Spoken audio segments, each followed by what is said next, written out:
পরিস্থিতি আমাদের নিয়ন্ত্রণের বাইরে চলে যাচ্ছে। এমএস ইউনিটকে এখনই দরকার।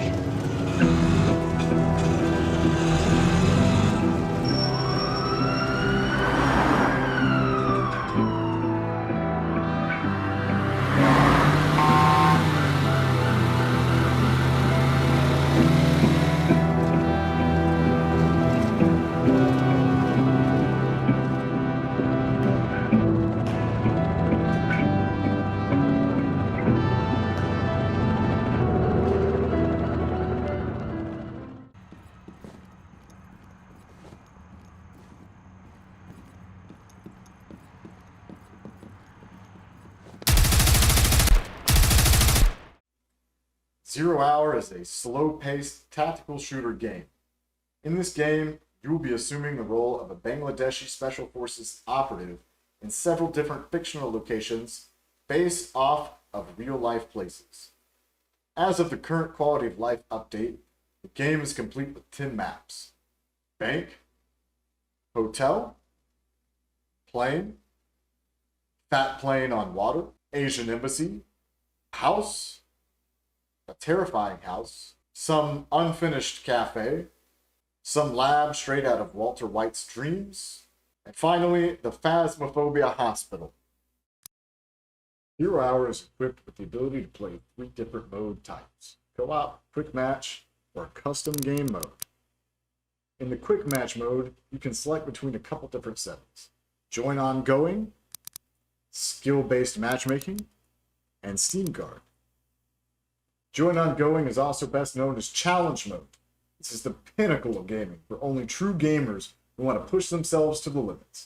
This excellent choice gives players the abilities to start a game that could only be on the first round or on match point. You'll never know what round you're going to end up on.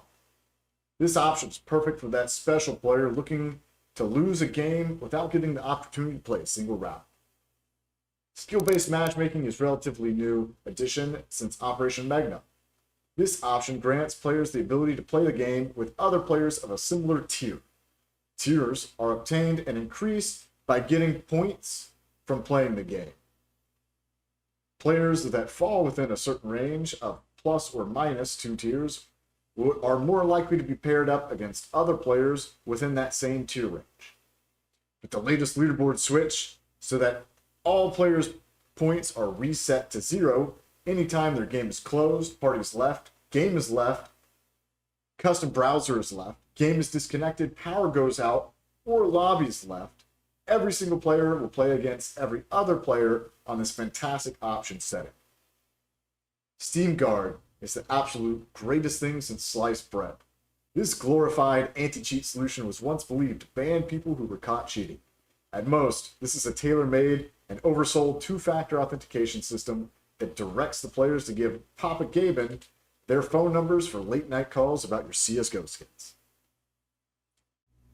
Moving on, inside of the game itself, you'll go through a best of 5. Each team spends 3 rounds, a half on a side. I know what you're thinking. How could that possibly be fair and a balanced way to determine the winner of a matchup when one team could potentially play a side twice and the other team that side once?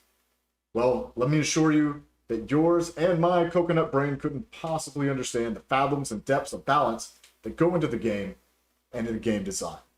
It would take a doctorate degree in astrophysics to begin to scratch the surface of nuances that went into the design for this balance. If you're lucky enough to make it into the game without a glitch or bug happening, then you'll be happy to know that the game runs perfectly without a single bug or glitch from this point on. The game is divided into 2 modes, hostage and bomb mode. Players will go through 3 phases in turn: the gun selection phase, the penis drawing phase, and then action phase. Players are expected to navigate to either the hostage or bomb without any guidance or knowledge of where it exists. Hostage mode is the most serious mode that you can possibly play. A dream for tactical players. Players will be expected to navigate through every single floor on the map and clear each room one by one. The smart move is always to remember to turn off the power first, despite what your team may or may not be telling you. Once reaching the hostage, he will follow you to the extraction point. The best way to play hostage mode is just let the man get up and do his best Michael Jackson impression, or have a friend play table tennis with him.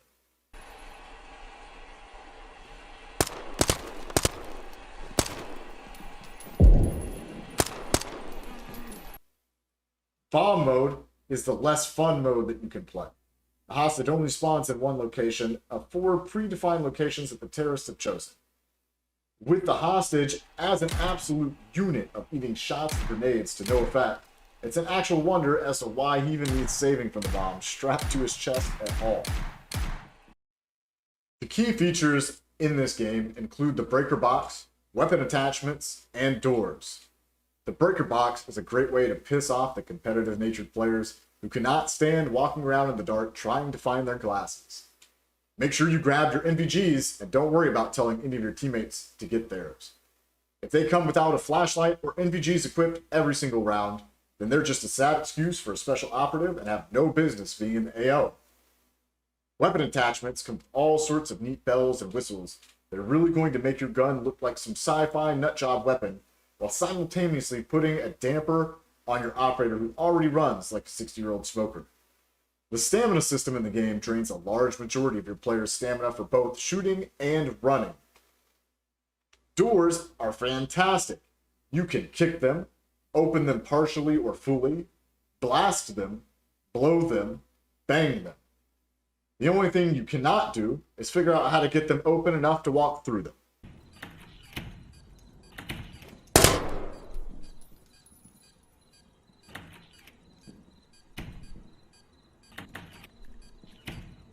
Whoever killed the law got It's not first like the matches aren't like supported by the dude, what the fuck?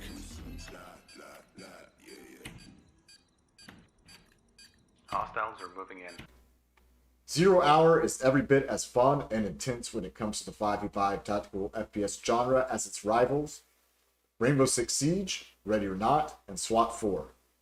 As with many other games that are in early access, it is riddled with many bugs and glitches that make it far from a perfect game, but many of these bugs and glitches do add a bit of character and fun to the game. Overall, the game is quite an enjoyable experience and a welcome change from the hero shooter craze that has taken over the general gaming industry. At a price point of just $12, it is far superior to any other PvP game that exists out there in the current day and age. Ready or Not and SWAT 4 have a much greater control on the PvE environment, but 0 Hour has its niche as one of the greatest PvP games that exists to date.